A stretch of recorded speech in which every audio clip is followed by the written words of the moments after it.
Stripping has changed my life in more ways than I could ever imagine. And I'm not just talking financially, because I'm not gonna bore you with the information, but it's changed me socially, emotionally, spiritually, and it's made me mature so much more and made me the most confident person I could ever be. But more on that later. I've been a stripper for the last 5 years of my life, and I've worked in Canada, England, and now all over Australia. Don't hold your applause. Period. And I've noticed that the media tends to talk about my girlies and myself in a very negative light. So single-handedly, I've decided to change that. And I'm creating a series where I'm going to talk about everything to do with my job, everything stripper related, the good and the bad, honestly and openly, in order to help take away the discrimination that we're facing, because I'm fed up. Guys, I'm fed up. But anyway, so in this video, I'm going to talk about all the ways stripping has changed my life for the better, not including the money. And in my next video, because we want to keep it even and balanced, I'm going to talk about all the ways stripping has changed my life for the worse. Because just like any job, there is good and bad things that happen. But let's start off on a positive note, shall we? Period.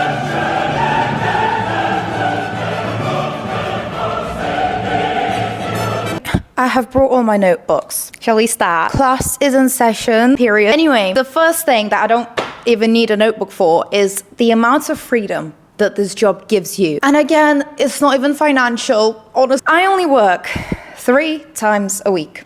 Currently, I'm only working about 15 hours a week. Not bad, not bad. Which is why I have the time to go to Bali. I'm literally on holiday right now. You can text your manager, say, I'm gonna go on holiday for 3 months, I'm going backpacking, I will see you when I'm back. I'm free. And I don't have to answer to anybody because I'm self-employed. It's always up and down. Not every night is gonna be a banging night, but it averages out quite well. And I know every night that I go in, even if I have a bad night, I'm still gonna be able to buy groceries. Made me a little bit silly sometimes, and maybe I'm not the best financial advisor out there, but I'm not qualified to be. That's not what I claim to do best. I claim to shake ass really well, actually. Anyway, I'm the most confident that I have ever been in my life. When I started this job at the young age of 21, on a night, the way it works is you are in a club. You have another 20 to 150 girls in that same club, and you have customers. You have men coming into the club, and they're either in groups or alone or whatever, and you need to be able to approach them and speak to them, because they're not gonna, it's very rare that they approach you no matter what you look like. Excuse me, ma'am.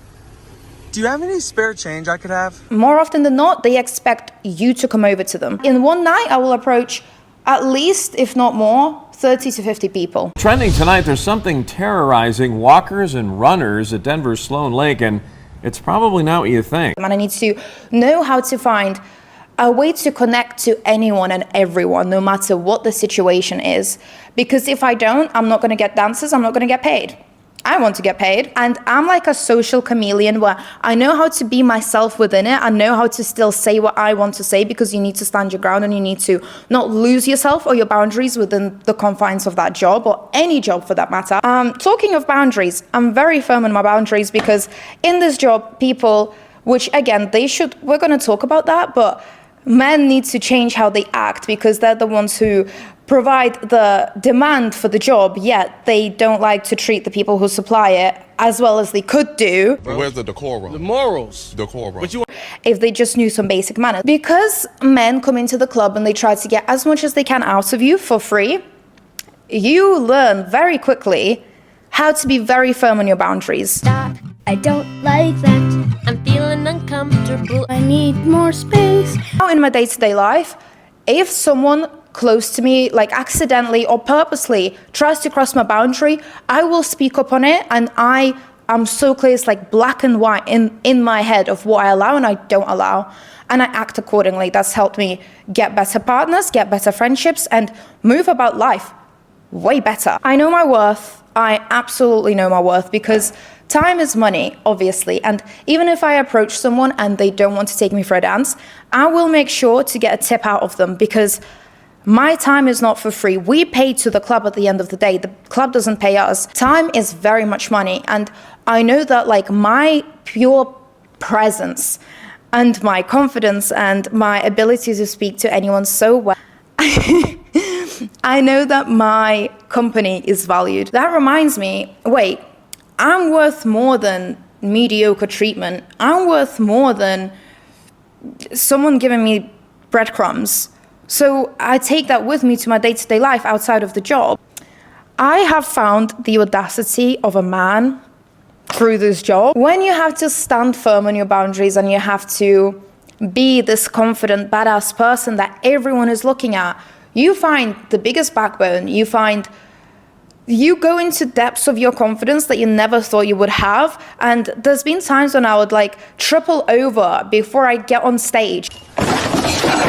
And people are watching me and it looks like I face planted before I got onto the stage. And I am able to not crumble in that moment, go up and do a spin on the pole and win everything back. As if that fall never happened, because my confidence pushed me through it, that I'm not even lost face despite the situation. That's because within this job, you start to find audacity. You start to find the confidence within you that you didn't realize you had.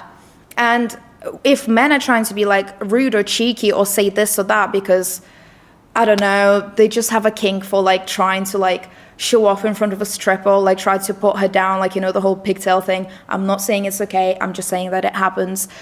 You learn how to have audacity and I snap back. Shut the fuck up! You shut the fuck up! And I like having that. Obviously, only do that if you feel safe because that can sometimes bring danger onto you. But it's nice to, for yourself, in order to honor and respect yourself, snap back when you need to. This is a small one, but still great. I love that I get to exercise during work time. Like, I get paid to move my body. I like being on stage and like feeling myself and knowing that I'm confident and everyone's watching me and I'm like throwing that ass. It's great. I quite like it personally. The colleagues need a special moment of recognition because the girls that I meet at the strip club are the most confident, badass bitches I have ever met. Because like I say, we all have to be strong on our boundaries, confidence, backbone, all of it. It shapes and attracts the most badass women I've ever met. And I've had some of the most beautiful, amazing friendships because we all lift each other up. Honestly, I would wish that upon anyone and everyone. And also we can be unhinged together because I hear that I've never had an office job. I hear that in an office job, you have to like timid yourself down and not talk in certain ways because like we talk about things that you're not allowed to say on YouTube all the time and we turn it into a joke and it's hee hee ha ha hilarious. You quickly learn how to disassociate other people's opinion from your own opinion of you. Because men, this is a negative, but we're gonna turn it into a positive, silver linings, because it teaches you to toughen the fuck up. Some men have no etiquette and they come into the strip club to try and put women down or compare women to other women just because they've walked through a strip club and they start acting differently, and they need to learn not to do that. You learn how to set aside if someone says, I don't like your small boobies, I don't like your small waist, big waist, I don't like your fat or flat ass. You learn that very quickly that that's just their opinion of you and that has nothing to do with yourself, because if you let that get to you every single time, you'd be going home crying. Now, no matter what anyone has to say, you are so strong in the belief of who you are and how you are and what you believe in yourself that it doesn't even matter because they're probably bold and ugly anyway. So you learn how to handle rejection because like I say, we speak to like 30 to 50 people, if not more, a night, and not everyone is going to say yes to you. And I promise you, only about 10% of that are going to say yes to you.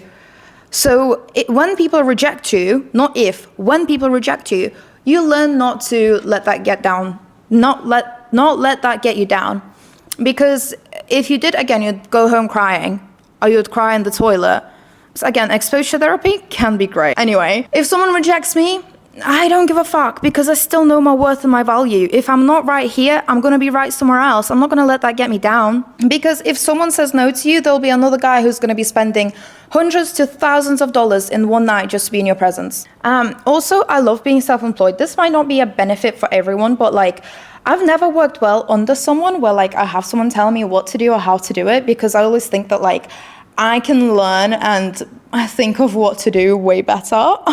Personally, I don't need someone to tell me because I've got a brain of my own. And I love being self-employed in this job.